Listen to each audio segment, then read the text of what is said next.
Je suis à l'hôtel de ville, je suis au dehors avec ma femme et mon enfant. Depuis 3 mois, on est au dehors, on est sans abri. On vient ici chaque soir à 18h pour venir s'inscrire. S'il y a une place, ils nous trouvent une place vraiment pour aller dormir. S'il n'y a pas moyen ici, c'est au dehors.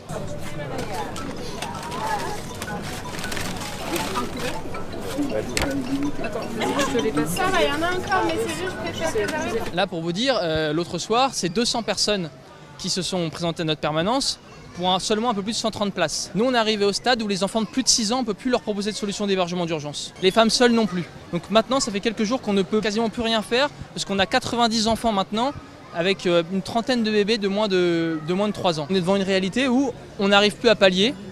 Et donc on va être obligé potentiellement d'arrêter, de fermer, puisqu'on n'a plus de force vive, plus de force humaine. Oui, vous êtes à Bagnolet, vous avez une place, vous pouvez y aller. Si j'attends Diabaté Sega, ça veut dire c'est bon. Je peux aller dormir à Bagnolet. Bon, contrairement, si je n'ai pas entendu, ça veut dire que se débrouiller autrement, quoi. Ça veut dire quoi se débrouiller autrement, ces gars? Ça veut dire que peut-être qu'ils vont proposer des couvertures, voilà. Je crois que la politique est un peu contre nous. Ça devient de plus en plus dur avec l'immigration.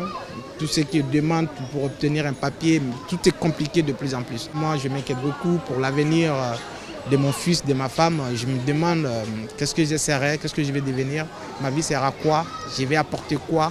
Je vais dire quoi à mon fils dans les jours à venir? En ce moment, on n'a plus de place et donc on fait ce qu'on peut. Mais comme je disais aussi à madame, on a une échelle de vulnérabilité. Ce qui fait que c'est d'abord les familles avec enfants, peut-être qu'on vous l'avait déjà dit, mais qui passaient avant. Après, les femmes seules, s'il y a encore de la place. Et après, les couples. Ici, j'ai l'impression qu'il y a une machine de vous dénuder de votre humanité. En fait, au fur et à mesure, votre fierté humaine s'effrite. Vous voyez, s'effrite. Parce que des fois, avant, vous avez honte, par exemple, de vous tenir quelque part qu'on vous donne un truc gratuit à manger.